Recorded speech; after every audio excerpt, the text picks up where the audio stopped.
I disappeared and everyone thought I was dead. But when I came back, I found my wife married to my brother, and my entire life stolen. It was just another Friday evening after work, and like clockwork, the four of us had gathered at our usual watering hole, a worn-out little bar we half-jokingly called our place. It wasn't much to look at, but over the years, it had become our safe haven, a second home of sorts. That night, we sat in our regular corner booth, beers in hand, listening intently as Bill Chapman went over the same gut-wrenching story he'd shared the week before. He had recently discovered, after 25 years of marriage, that his wife had cheated on him. Not recently but a while back. You could see it was still fresh in his eyes, like a wound that refused to close. Bill was the kind of man who didn't show emotion easily, but now it was like the hurt had cracked something deep inside. The rest of us, Tom, Eric, Mike and I, offered him what comfort we could. We kept circling back to the same point. If he ever decided to go through with a divorce, the financial hit would be brutal. And it would. Bill's wife was a high-earning attorney who'd recently taken a job at one of the biggest investment firms in New York. They had built a life together, but now it was all splintering. We'd all known each other practically forever. I was the last to join the group, having been welcomed in not long after I stumbled into this tight-knit coastal town. The five of us shared one important bond: we were all former Marines. That kind of connection doesn't fade with time. It anchors you even when everything else feels like it's drifting.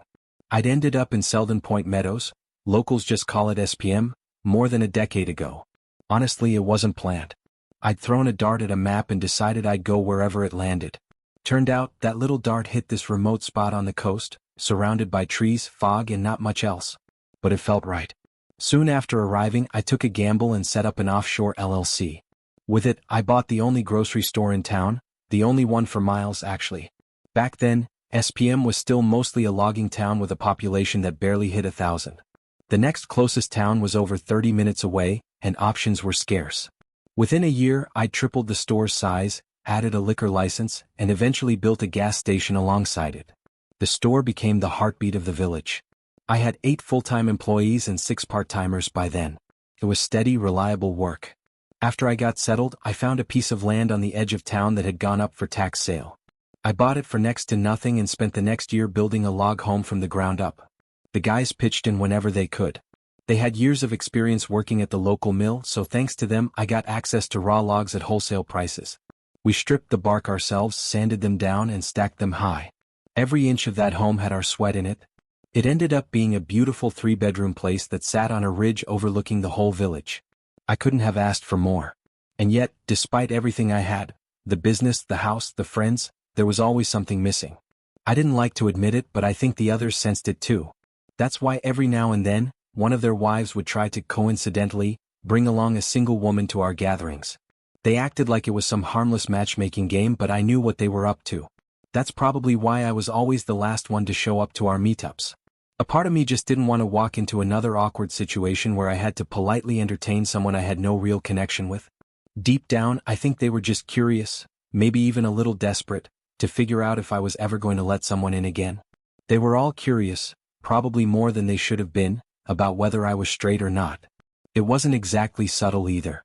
Their curiosity wasn't just idle talk, it helped feed the small-town rumor mill. And in a place like Selden Point Meadows, rumors don't die easy. Connie, Bill's wife, happened to be outside when I pulled up in my old rebuilt Fort Rock. That car was my pride and joy.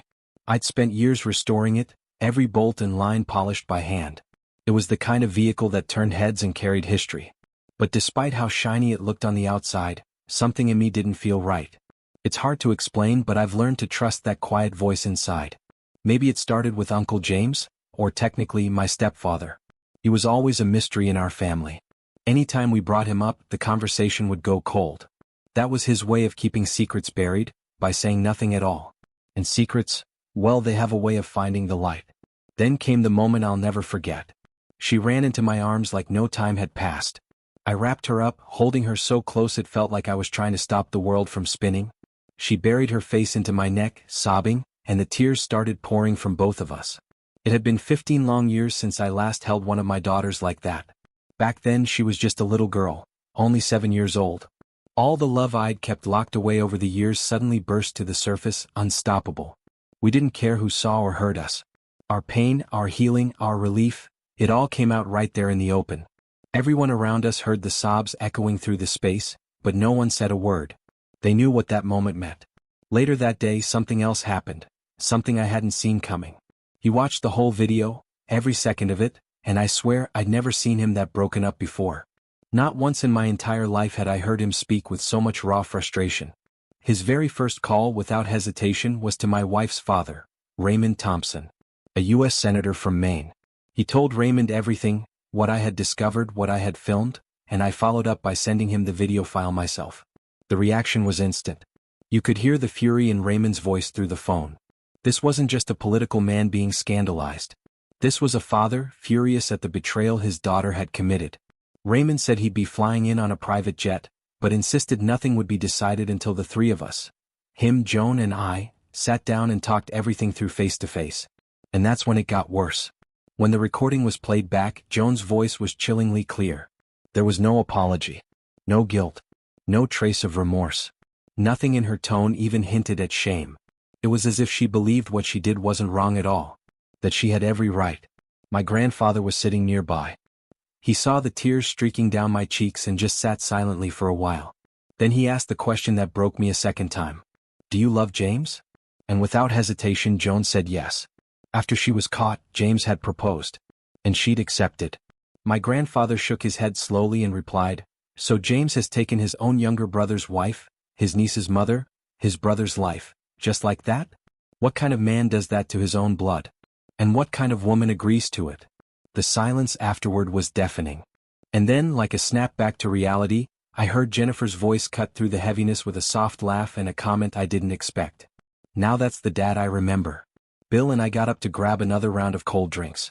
The weight of everything was still on us, but the small things, like a familiar laugh, helped us breathe a little easier. Jennifer had always been closer to Stephen, my oldest, but that day, her eyes kept drifting toward me. It was like she was seeing me again for the first time, and I didn't know what to make of it. As Bill handed me a beer, he chuckled and said, "You blow me away, man. Here I was last night, bawling into my drink because my wife confessed to cheating, and then I see you standing tall in the middle of all this. She made some pretty awful choices," Bill said, shaking his head. "But you just sat there, quiet, not saying a word. And now I get it. Now I understand why." He looked at me differently then, the weight of realization softening his face. "What you went through," he continued, "makes what I'm dealing with feel like a scratch compared to a stab wound. It's given me a whole new perspective on how you kept yourself together all these years." He paused, like he was about to ask something he wasn't sure he had the right to.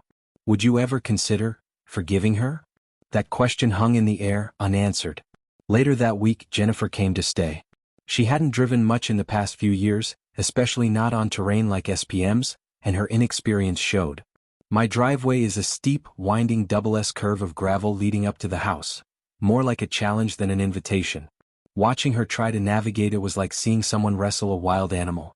She stalled out 5 times before making it to the top. Every time I watched from the porch, grinning. Not in a mocking way, but because there was something innocent about it. Something real. And even though it was such a small, silly moment, it made me laugh. That memory, the sight of her trying so hard not to roll back down the hill, became one I knew I'd carry with me forever. Once she finally made it, I had the wood stove going in no time. The late evening air had a crispness to it, and that warmth made the place feel more like home. I gave her the full tour, every corner of the house I'd built with my own hands, and dropped her bags in what would now be her room. By the time we reached the last stop, the wide deck overlooking the village, she turned to me and said, "I'm already in love with this place." And I believed her. But even as those new memories were being made, the shadows of the past never left me. My grandfather went to his grave believing the whole betrayal had been orchestrated from the start. He believed Joan and James had planned it all out meticulously. And the more I thought about it, the more it made sense. They counted on the rest of us, on both sides of the family, having too much to lose. They knew we'd keep quiet to avoid the fallout. And in the end, their gamble paid off. Their families had long histories of hiding things, brushing dirt under the rug, and preserving appearances. So for my wife and my own brother, there was no real punishment, no price to pay. They got to keep everything. My old business? It bled out slowly. Most of its reserves were drained. After they took it public, my ex converted my equity into shares and used them to raise capital. I was left with scraps of what I had built. And my life, well, it was boxed up neatly. I was trapped by their rules, playing their game. I had no room to build a new family. My role was predetermined. I was free, technically, but not in any way that mattered. Does that make sense to you? I asked Bill finally. He nodded. Yeah, it does. Still, that's brutal. I sighed. It was also on me. I had the chance to walk away. I could have refused to go along with it all. But I didn't. I chose to put both families first, thinking it would somehow protect everyone. And for a long time I believed I had done the right thing. I left her standing in the hallway, emotions still heavy between us, and made my way back to the computer room, the same space where I'd spent countless sleepless nights trying to make sense of it all. I reached up to the built-in shelves and pulled down a thick binder, its weight a reminder of how much had been hidden, suppressed, and buried. Inside was everything: documents, timelines, correspondence. All of it meticulously recorded. But even with the truth starting to surface, Joan and James refused to engage. They weren't answering questions. They weren't acknowledging the storm they'd created. It was like they thought silence could erase guilt. One question kept coming up from everyone, especially Jennifer and Stephen: is our father even still alive? And then Jennifer, standing tall despite everything, said something that shook the room again. She called it the second bombshell. It was scheduled to go public overnight. She explained that according to documents circulating within certain circles, ones that had been quietly passed around and reviewed, it looked as if I had been intentionally erased, made to disappear with careful precision. And at the center of it all? James and Joan Barnes. The financial accounts I had been promised, the safety nets, the trusts, the shares, had all been funneled into what appeared to be fake entities. Shell companies. Empty names. The kind of thing you'd see in a corporate crime documentary. It raised more than eyebrows, it raised red flags. There was now growing suspicion that I hadn't just been pushed out, I'd been set up. And maybe, set up to be permanently removed. Jennifer promised to call in reinforcements. She wasn't backing down. She told me with a calm I didn't recognize, "We're going to name them." That same Friday afternoon, while everything behind the scenes was boiling over, something odd happened in the financial world. The company stock, once plummeting from scandal, suddenly stabilized at $35 a share. Then, surprisingly, it started to climb. Investors must have sensed something was coming. Maybe they believed a reckoning was finally near. But things were unraveling for James. Public pressure was building fast. Senate investigators launched an ethics probe, and reporters were calling for his resignation on the hour.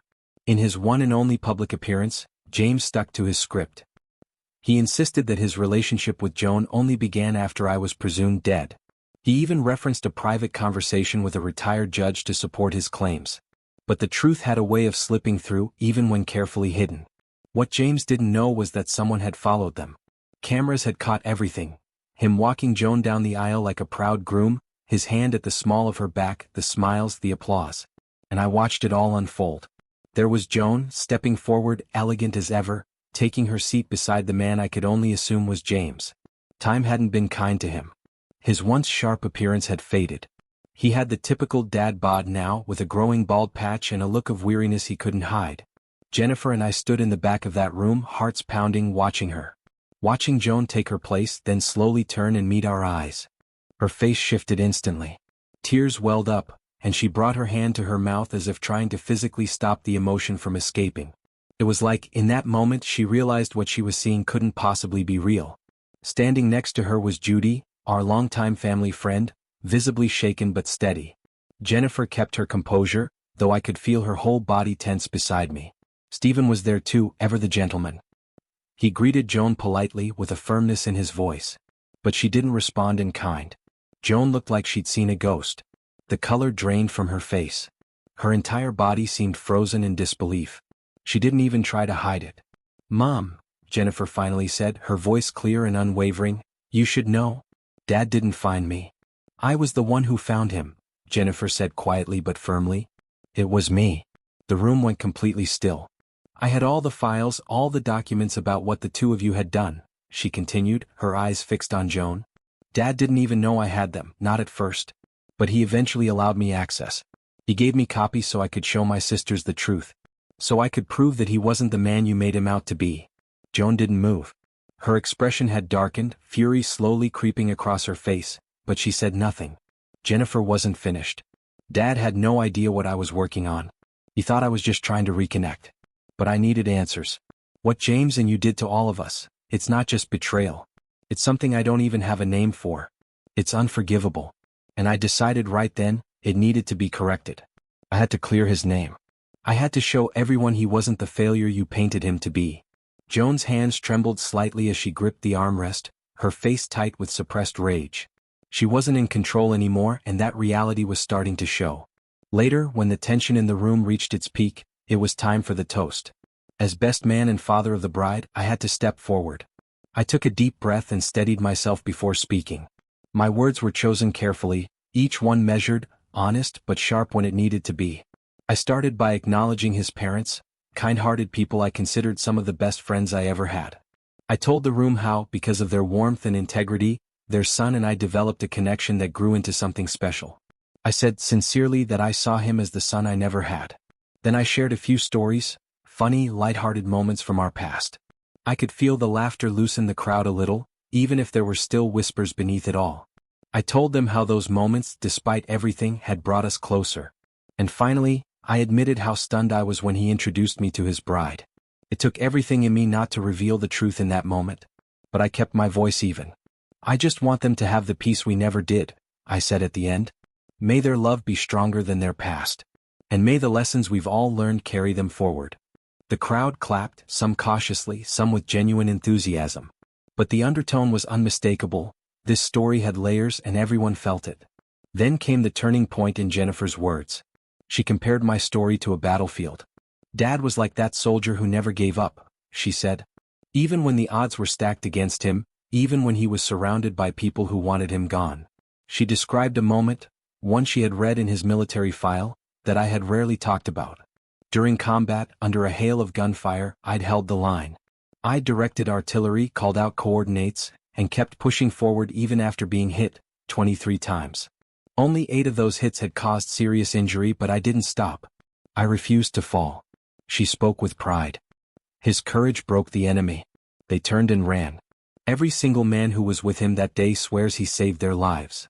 And then, from the side of the stage, a military representative stepped forward. The hush was immediate. I'm here today to present 2 Purple Hearts, the officer announced. And 1 Silver Star, awarded post-action for extraordinary valor. The room erupted in quiet gasps and disbelief. Some clapped. Others stood. And just when the room was beginning to settle, another moment of warmth cut through the chaos. Back home, the next morning, Jennifer insisted on making breakfast. I hadn't had a homemade meal like that in years. She asked what I wanted and I told her.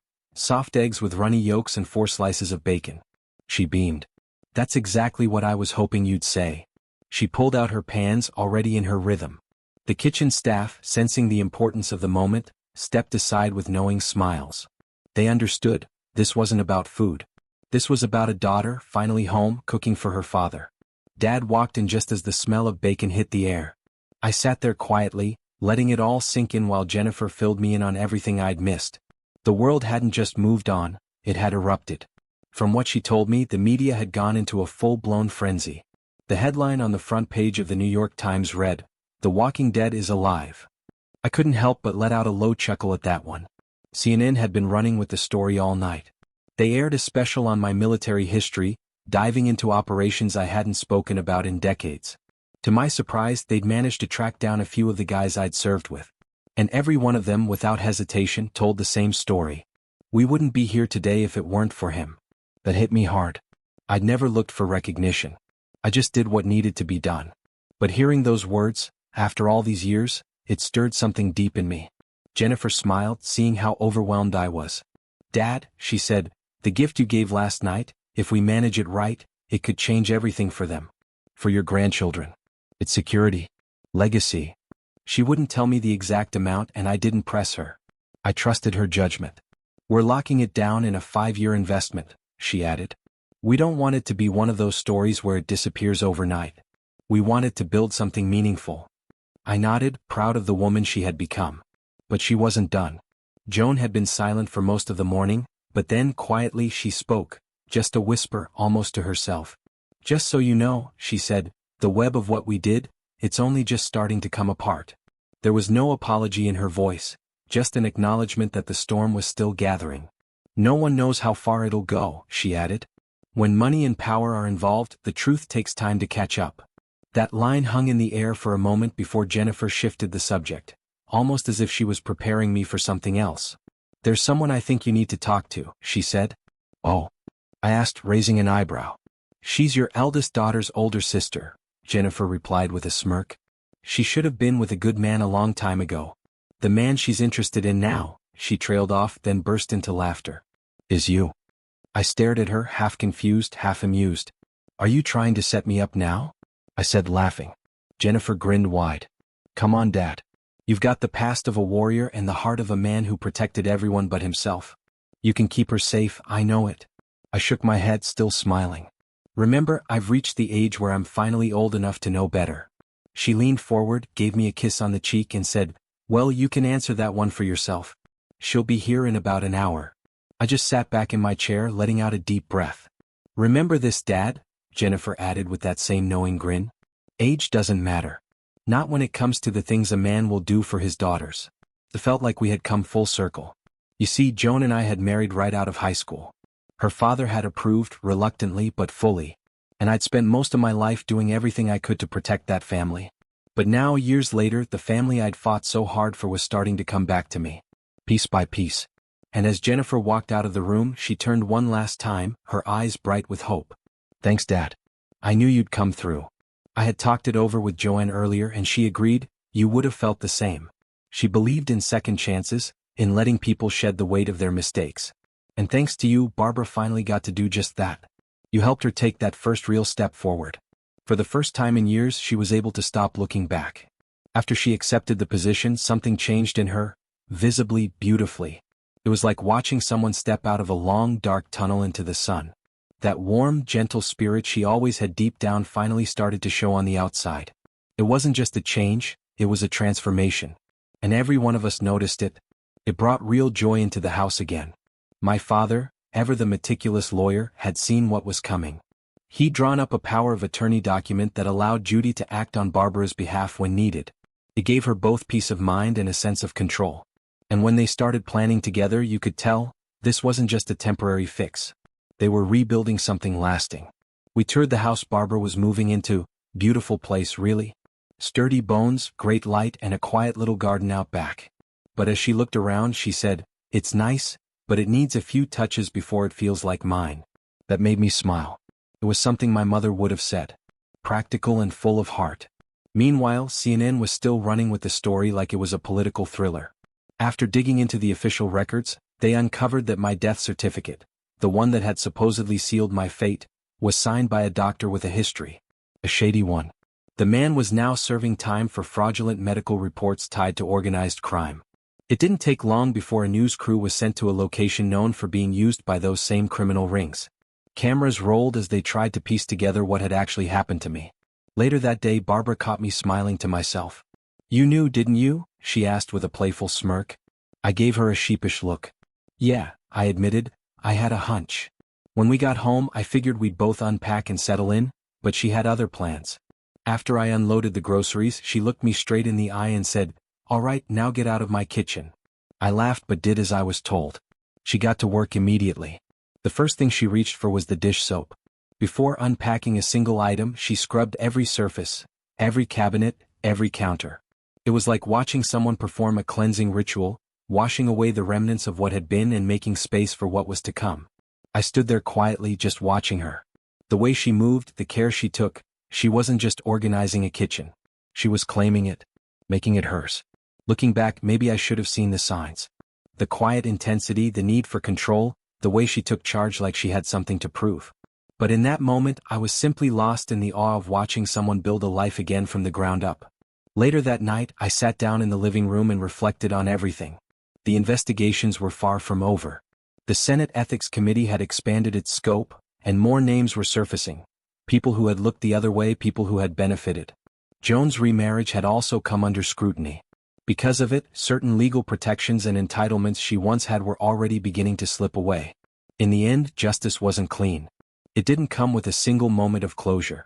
But it was beginning to work, little by little, like the slow unwinding of a tightly held knot. I told them to go ahead with the plan. We were doing this.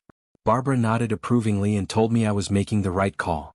She smiled in that way she does when she's already 10 steps ahead and said, I've finished measuring everything. Now we need to sit down and talk through materials and pricing.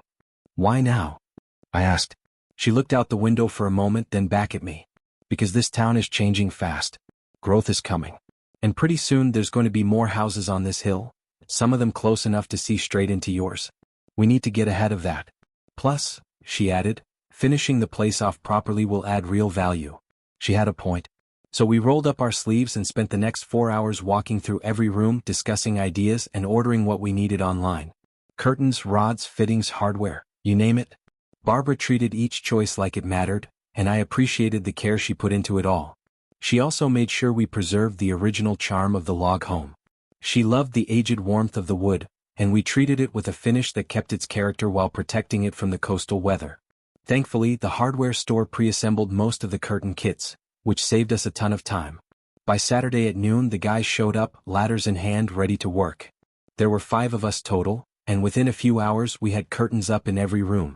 We let the women take over from there. Barbara, Joanne, Judy, and Jennifer handled the styling. They hung everything with a kind of quiet precision that transformed the place. I stood there, surrounded by friends and family, and couldn't help but say what was on my mind. Barbara's got a real eye for design, I said. She's made this house feel like a home. Barbara blushed, which made everyone laugh, including her. That soft pink across her cheeks reminded me just how much light she brought into my life. What we had done that day wasn't just a home improvement, it was healing. Tangible, visible healing. That night, long after the guests had left and the rain began to pour down, I lay in bed listening to the soft ping of droplets hitting the metal roof. It was one of those storms that rolls in heavy and stays a while. I was drifting off when a bright flash of lightning lit up the room like daylight. My bedroom door creaked open. Barbara stepped in, wrapped in a slim, almost sheer nightgown that barely concealed her shape. The light framed her silhouette for just a second before darkness returned. She was breathtaking, but what struck me more was her vulnerability. She wasn't trying to seduce me. She was frightened, startled by the storm. I pretended to be asleep as she gently pulled the covers back and slipped under them, her body still trembling. Another loud crack of thunder rolled across the roof, and she pressed herself close to me, seeking comfort. I instinctively wrapped my arms around her, holding her tight. Sometime later, when the storm had quieted and the house was still again, Barbara noticed the folder lying beside the nightstand. Curious, she picked it up and flipped through the pages. Her hand stopped on the second page. It was the legal certificate, the one confirming everything was finalized. She looked at me with tears glistening in her eyes. I got out of bed and stood before her, arms open. She stepped into them without hesitation. "Is it time for you to meet my parents?" she asked softly. "Yes," I said without hesitation. She immediately called her mother, asking if the family still held their big Labor Day gathering out at the farm. When her mother said yes, Barbara told her she'd be coming home this year, and not alone. Her mother's joy poured through the phone. She told Barbara they'd move the celebration from Monday to Sunday to make it easier for everyone to attend. And then, in a voice trembling with emotion, Barbara told her mother she was bringing home a man her father had always hoped she'd find. One he approved of. That night we officially got engaged. The next day our first stop was the local Legion. We went there for a couple of cold drafts just like old times. As we sat down, Bullfrog, one of the old boys who never missed a day, leaned over and asked, "So, did you finally get that divorce done?"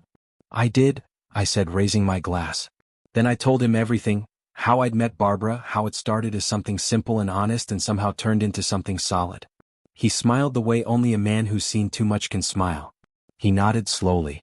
"She's a good woman. I can see it in your eyes. You're home now." And he was right.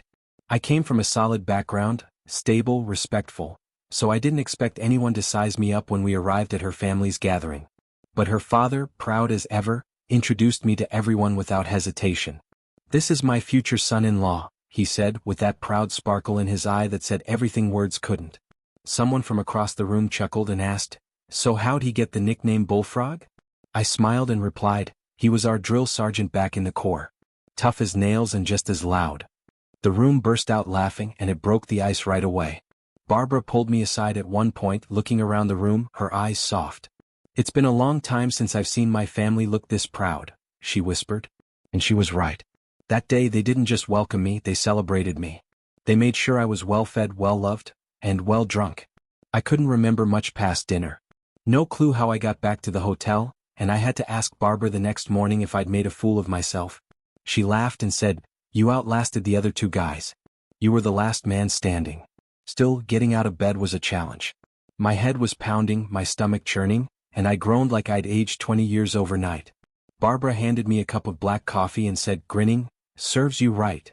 I promised myself, out loud, that this would be the last time I partied that hard. During breakfast my phone buzzed. It was a notification from my legal team. That's when I learned the ruling had finally come through. The court had decided. All the modifications made to my trust after my false death were illegal. Every change, every document James and Joan had signed in my absence, was voided. But there was a twist. The court ruled that I still had to pay them 19% of the trust's current value. If they wanted to lay claim to any personal items, they would have to buy them back, at full market value, and only if I agreed to sell. It was a massive financial blow to both of them. I instructed my lawyers to move ahead and negotiate the details, on my terms. If James and Joan wanted anything, they'd have to face me directly. No more shadows. No more whispers behind closed doors. Later, Jennifer asked me again, "Dad, what did James really do those 3 years he lived with us?" It was a question that haunted me more than I let on. Because aside from betraying me, right under my roof, I could never quite say what else he brought to our lives. "You know what hurt the most?" I told her. "It was when he told you all that sad story about my death, and then had the nerve to say, 'But the good news is, it brought Uncle James into your lives.'" I said that coldly. I needed her to hear the edge in my voice. Did anything that man told us ever come from a place of truth? Jennifer, Judy, and Joe were all in the room, quiet, listening. The judge, as it turned out, had acted with integrity. He'd received the video I sent, footage of the truth, before ever speaking a word. He watched it in silence and then immediately called Joan's father. When her father, Senator Raymond, saw what was on that video, he went pale. He was on a plane within the hour, flying down without delay. He told us later that the moment he heard the voices on that recording, the lies, the laughter, the betrayal, he went into complete shock. He knew their careers would be over if it came out. Their names, destroyed. Jennifer didn't hesitate after that. She insisted we all take DNA tests, to confirm everything once and for all. We needed to know who was telling the truth, and who had rewritten it. It was around 2 in the morning when Barbara crept into my room. The house was quiet, the air heavy with memories. "I couldn't sleep without you," she said softly. That brought a smile to my face. I shifted over and lifted the blanket as she climbed in beside me, her warmth settling against mine. "It's moments like this," I whispered, "that make us feel young again." I wrapped my arms around her, holding her close. She noticed the tears welling up in my eyes and asked gently, "Why are you crying?" I looked at her, really looked at her, and replied. I finally understood what it truly meant to share life with someone who loves you completely. It wasn't just about the big moments, it was about the quiet ones. That night, with the storm still whispering across the rooftop and Barbara wrapped in my arms, it became a memory I knew we'd both hold on to forever. A turning point. I guess my words struck a chord because I felt her body shake slightly, and then she began to cry. Not from sadness, but something deeper. Relief. Well, maybe even healing. The next morning, over coffee, I confessed to her sisters about the infamous video that had turned everything upside down. They teased me mercilessly about it, something I took in stride, smiling at how light the mood had become. Steve even got Barbara to send him a copy. He wanted to show his dad. Word traveled fast. Barbara mentioned how, between her new job and the ongoing construction, we hadn't seen family since the start of the month. "But we're getting close," she said, her eyes lighting up. "The addition should be finished by the end of this month." She was talking about the big build on the back lot, a 4-bay garage with a massive storage section tucked behind it, and a full 3-bedroom apartment above. It even had a completely enclosed walkway connecting it to the main house. Her sisters nodded approvingly. That's when I thought to myself, here's another thing she can blame me for later. At the time, I didn't realize how true that would be. To shift the mood, Barbara rallied the women to start picking out their dress colors. Wedding talk was officially in the air. I couldn't help myself and chimed in, "Well, I already know what I'm wearing, black." The room went quiet and someone asked why. "Because black's the color of mourning," I said, grinning. Jennifer raised an eyebrow. "And what exactly are you mourning, Dad?" I smirked. "My freedom." They all groaned at once. Later, as I grabbed a cold beer and headed outside, I heard my dad mutter something about it, but Mom wasn't having it. "Let him be," she said firmly. That was the end of that. She always had the final word. Barbara, as it turns out, had always been the same way. Her close friends had called her Sarge since high school. That nickname suddenly made a lot of sense. It hit me in that moment. I was marrying a woman just like my mother. It wasn't a bad thing, just humbling. Everything was coming together so smoothly, it made me question something I hadn't thought about in a long time. Had Joan and I ever really been in love?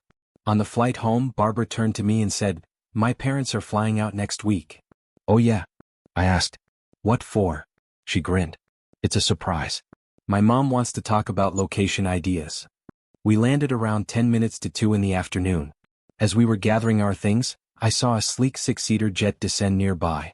That's when I found out something new. My dad flew his own plane.